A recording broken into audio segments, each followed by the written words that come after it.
Hello guys, welcome to our class for today. This is Nobleman Science Tutors Online and I remain Otobo Michael. For today's physics class, we'll be looking at frictional force on an object that is pulled at an angle to the horizontal. So remember that in our previous class we discussed solid friction and we carried out some calculations. So today we'll do some calculations on frictional force on an object pulled at an angle to the horizontal. So guys, if you have not subscribed to this channel, please just subscribe, click on the subscribe button and also click on the notification button so that when we upload a new video, YouTube will notify you. We also like you to give us a thumbs up, give us a like so that you continue to encourage us. You can also put your comment on the comment section down below. Please, you can also reach us on our WhatsApp number that is showing right on your screen. So before we move into this class, please, I want you to also invite your friends, tell them about this channel so that they can come and enjoy what you are already enjoying too. Okay, so please get your writing material so that we can just get set for the class for today. Alright, so welcome to the class for today. For this class for today, we'll be looking at frictional force on an object pulled at an angle to the horizontal. In our previous class, we talked about frictional force on an object that is resting on a solid horizontal surface. So if an object is pulled at an angle to the horizontal, what are the equations that apply? So that's what we're going to discuss in our class for today, right? So for a load that is pulled on a horizontal surface at an angle theta to the horizontal, the pulling force has to be resolved into two components. So this is just a diagram of the setup that I'm talking about. Now this is a block of wood, right, that is being pulled by this force to the horizontal at an angle to the horizontal. So this singular force that is pulling this block of wood can actually be resolved into two components, the vertical component and the horizontal component. Now when you resolve this force into vertical and horizontal component, you will have that the vertical component will be, which is on the y-axis, is py is equals to p sine theta. Then the horizontal component, which is on the x-axis, ps equals to p cos theta. Now this py, which is the vertical component, p sine theta, is the force that tends to lift this load off the horizontal surface. Py is the force that tends to lift the load off the horizontal surface, while the px, right, the horizontal component of the force, is the force that pulls this load along the horizontal surface. And you see that for this load to move, this force must be equal to the frictional force, which is opposing its motion. So the force that tends to pull the load off the ground is p sine theta, while the one that pulls the load along the horizontal surface is p cos theta. So this singular force can actually be resolved into this component, the y and the s component, or the vertical and the horizontal component of the force. Don't forget that the weight is acting downward, then the normal reaction is acting upwards in this particular arrangement. Is that okay? So yeah, this is what I've said. The vertical component of the pulling is the pulling force, which is py is equals to p sine theta. Then the horizontal component is the force that drives this load along the horizontal surface. Okay, so these are the resolved components of this force. These are the resolved components. These are the resolved components of this singular force. Now, if you look at this setting, because this force, this vertical component, tends to pull the load off the ground, right? The normal reaction for this case is not equal to the weight. It's not equal to the weight mg of this block of wood, but rather the weight is equal to the normal reaction plus the force that tends to pull this load off the ground. So which means that the weight is equal to normal reaction plus vertical component of the pulling force, which is weight is equals to normal reaction plus P sine theta. So we can take this as our equation 1. Now, for this load to move forward, this horizontal component must be equal to the frictional force which is opposing the motion. So which means that this component must be equal to this, and that gives us this equation 2. So you have that the coefficient of friction times normal reaction will be equal to P cos theta, which is the horizontal component of this force. So these are the two key equations that you need to take note of. This equation 1 and then this equation 2. You have to take note of them because we are going to use them to solve some problems right away. Is that okay? So take note of this equation. For an object that is pulled at an angle to the horizontal, these two equations are very, very important. These two equations are very, very important for you to find maybe the pulling force and all that. So take note of this equation as we use them now to solve some problems on this that relates to this scenario. Is that okay?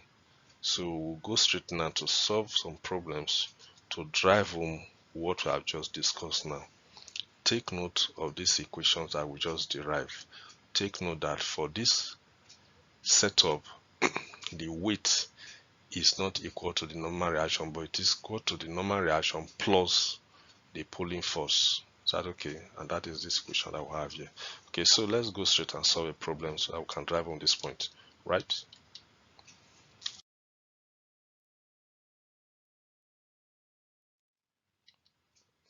Okay, so this equation says that a horizontal force of 45 Newton applied to a crate of mass 9 kgs is just sufficient to move the crate.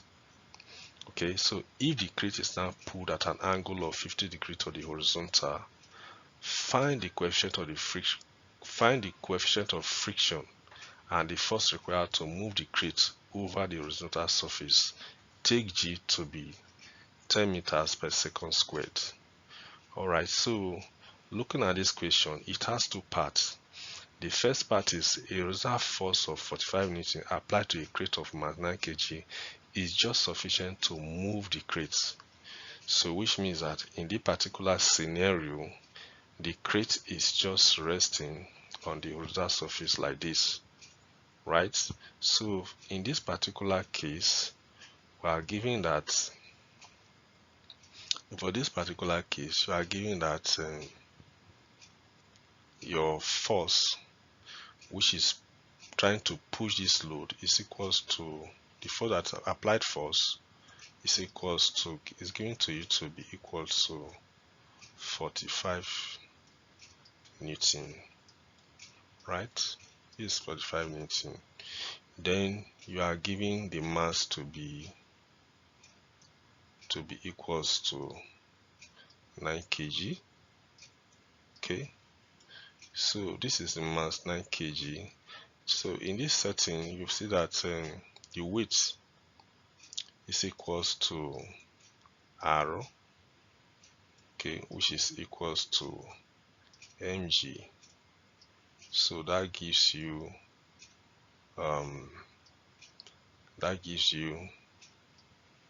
9 times 10, right, which equals to 90 Newton. So this equals to your R. Okay, so for you to find the coefficient of friction, mu, for you to find the coefficient of friction, you can actually get that, but coefficient of friction for that setting is equals to frictional is equal to force all over normal reaction. Okay, So that gives you 45 all over 90. So if you do that division, this will give you as coefficient of friction to be equals to 0.5. Okay, so this is the first stage of the equation, right? So the equation of friction is equals to 0.5. Right now, for you to find the force that is required to move the crate over the horizontal surface when the crate is pulled at angle 50 degrees, this is another scenario, right? This one now is another scenario. Okay, so for you to find that force, we're going to have a different drawing on that. Okay, so this drawing represents this part of the equation. This is the force, and this is the angle of pull, which is 50 degrees. So this force now is resolved into two components. And if you remember the equation that we just derived, we said that from that equation, we said that the weight is equal to arrow plus the vertical component of the force, which is equals to P sine theta. Is that okay? So this is the weight, right? And we also say that the horizontal component that tends to pull the load along the surface is equals to the opposing frictional force. So we say that the opposing frictional force, which is mu arrow, is equals to the horizontal component of the force, which is P cos theta,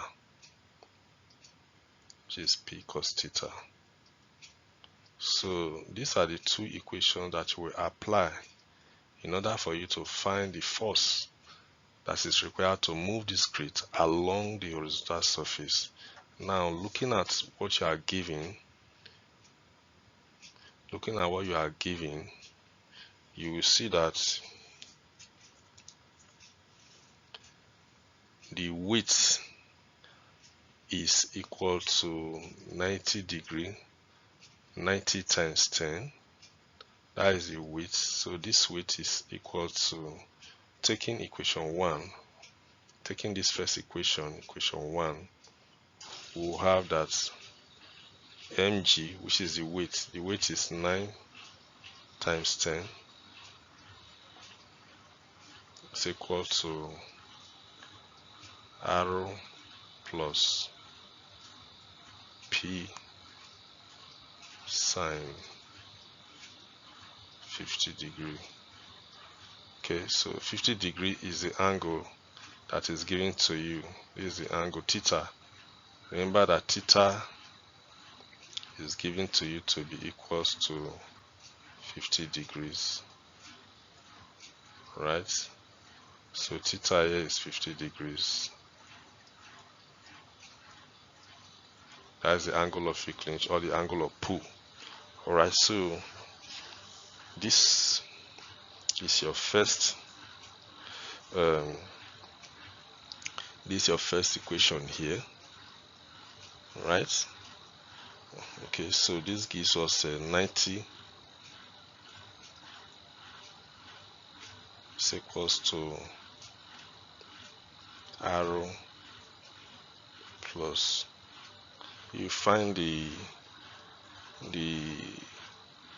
sine of 50 degree, you have P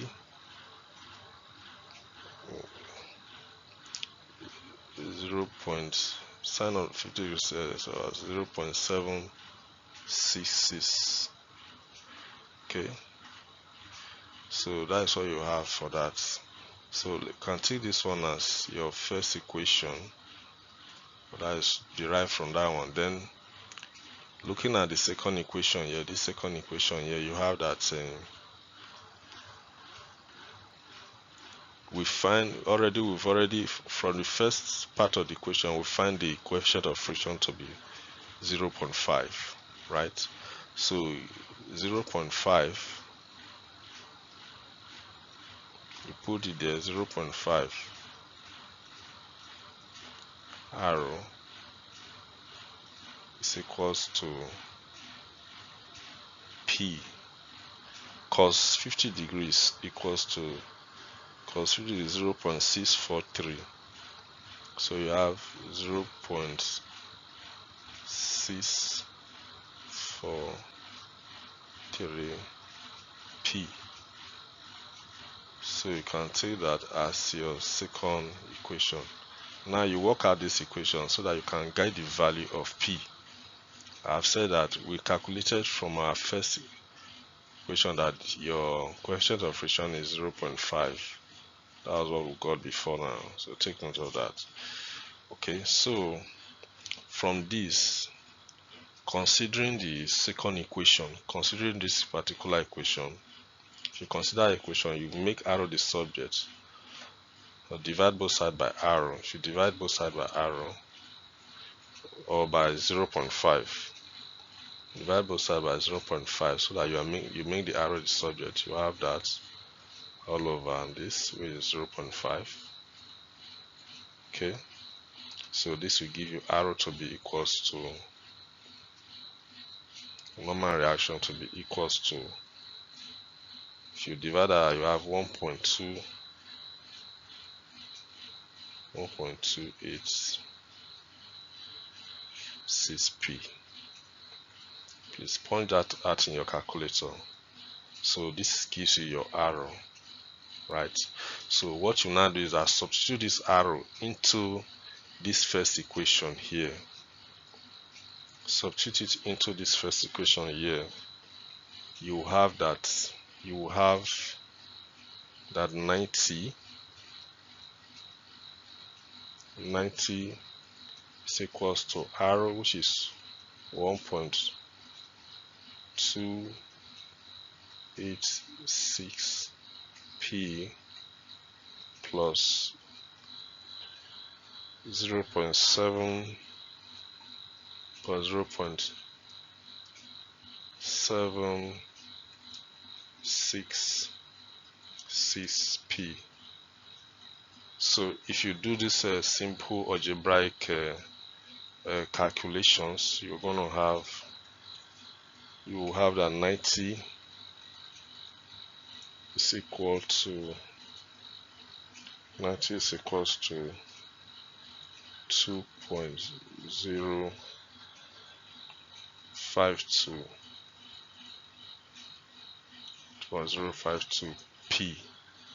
So make your P subject to this formula, right? By dividing, okay, you divide both sides by this, so make your P the subject of the formula.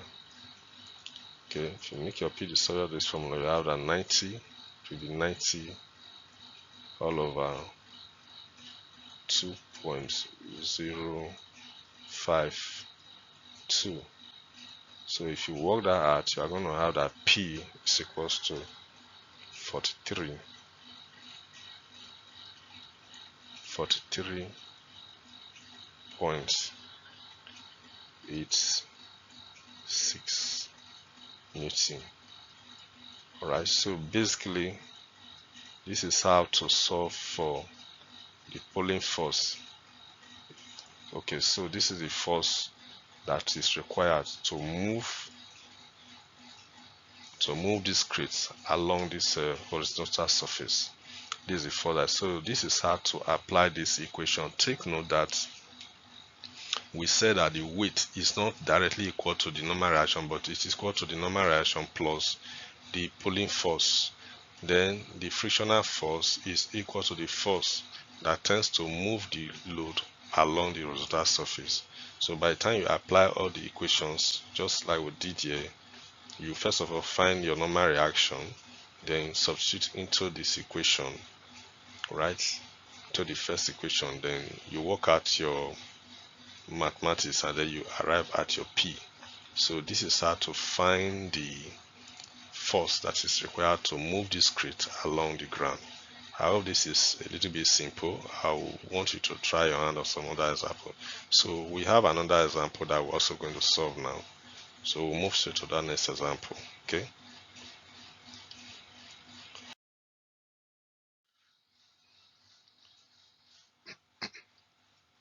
Alright, so this is another example that I want us to look at.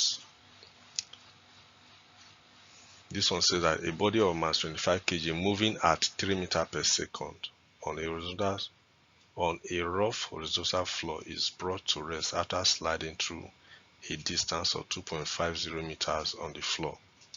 Calculate the coefficient of sliding friction. Okay, so here you have the body that is moving with an initial velocity.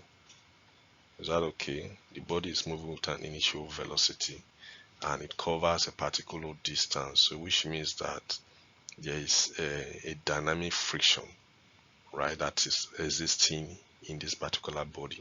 So take note of what you are giving here. You are giving mass. You are giving mass to be 25 kg. Okay, so you are giving mass 25 kg. You are giving initial velocity to be 3 meters per second. You're also giving distance s to be what? 2.50 meters. Okay, so when you look at this, you know that the body is in motion. So you can use the equation of motion to find the acceleration of this body, right? Say a body moving at this 3 meters on a rough surface is brought to rest, so which means that this body is actually decelerating. So from this, you know that final velocity is equals to 0. Since the body is decelerating, the final velocity is equals to 0. So if you now use the third equation of motion, you can actually find the deceleration of this body. Okay, so your step that you take that first from the third equation of motion, which is v squared equals to u squared plus 2as. Substitute into this equation, right? Substitute into this equation, you're going to have that 0 squared is equals to 3 squared plus 2 times e times s. S is 2.50 meters. Okay, so that is the distance, 2.50 meters. Alright, so this will give you now 0 squared minus 3 squared equal to, this will be equals to what? This will be equals to 5.0a. Okay, by the time you multiply 2 by 2.5, you have 5.0. Right, so from here you have from here you have 9 squared. You have your 9 squared. You have minus 3 squared is equals to 5.0. And so make that your division. So make a the subject you are looking for acceleration. So you have 9 all over 5.0.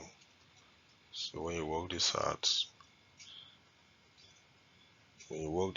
you have 1.8 meters squared, meter per second squared. So this is the acceleration of this body. Okay, now that you have known the acceleration, you can actually find the force. Is that okay? You can find the frictional force. So if your force, you know that force is equals to what? It's mass times acceleration. Mass is given to you to be 25 kg. So multiply that as 25 times 1.8. So this gives you 45 Newton. So I haven't gotten this force, which is your frictional force that is existing, is dynamic friction. And we know that frictional force or coefficient of friction is given to you to be equals to frictional force all over what? Normal reaction.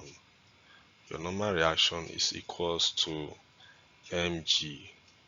We said that normal reaction R is equals to mg, which is force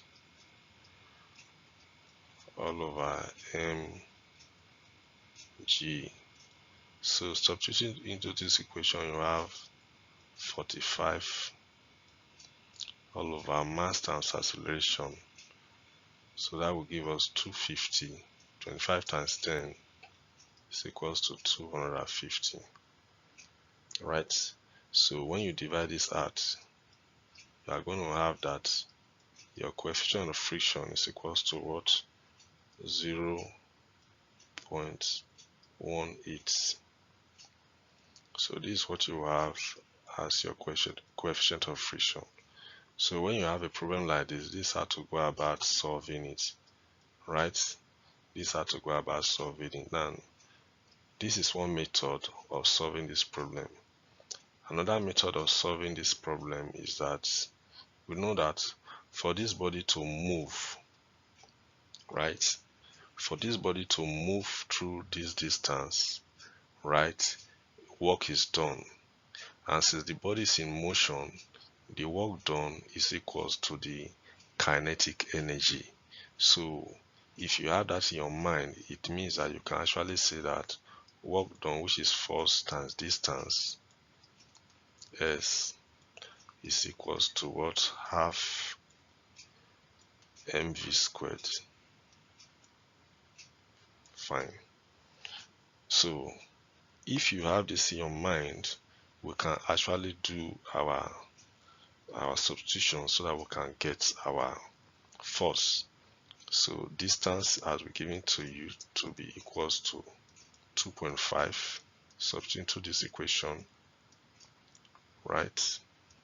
2.5. Then you have the mass is equals to 25 kg times velocity, which is 3 times 3. Okay. So if you work this out, you are going to have 2.5 F is equal to what? When you multiply this out and you do your division, we have 112.5. So if you divide both sides by 2.5, divide the both sides by 2.5,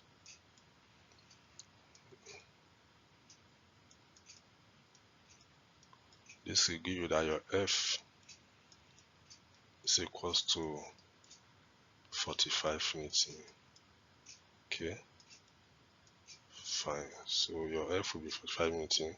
If you see, that is what we also got using the other formula. This is your F here and this is it. So it gives you the same result. Then from there now you can just find your coefficient of friction, which is equals to F over normal reaction. Okay, so that is equals to 45 over 250. Normal reaction is equals to mg. Okay, so when you work that out, it gives you the same result, 0.18. So these are the two methods that you can actually use to solve this problem. You can use this method or you can use this.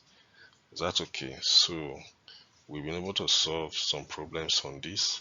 Please take note of how we walked around the question to arrive at our, make sure that you follow the steps to arrive at your answer. Once you know the steps and you know the equation to apply, problems are not too difficult. Okay, so thanks.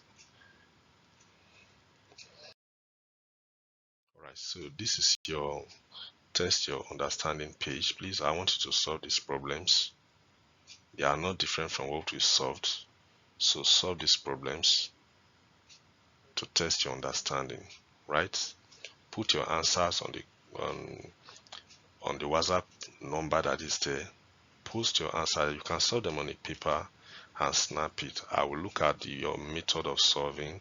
If there's any correction to make, I'll make the corrections and also make my comments. Is that okay? So this is where we are ending our class for today. Thank you very much.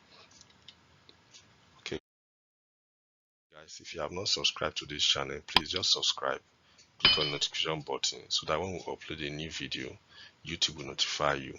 Please, you can also reach us through the WhatsApp number that is showing right on your screen. Please also invite your friends to come and enjoy this lecture series that you are also enjoying. So give us a thumbs up to encourage us, right? So thank you so much for your time. Thank you for listening. Thank you for being with us. Continue to visit our channel. Is that okay? So I want to see you in our next class. Thanks.